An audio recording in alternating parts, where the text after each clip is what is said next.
मैं संदीप सियाग। मुझे पिछले 1 साल से एलर्जी की बीमारी थी, जिसकी वजह से मुझे सुबह सुबह बहुत छींक आती थी। तो मैंने 1-2 बारी अंग्रेजी इलाज भी कराए, तो उससे कोई फ़ायदा नहीं हुआ। तो मुझे किसी ने बताया कि श्री गंगानगर में श्री बालाजी होम्योपैथिक क्लिनिक के बारे में।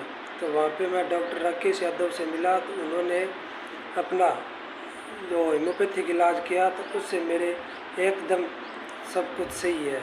एलर्जी है, छींक वगैरह कुछ नहीं आती।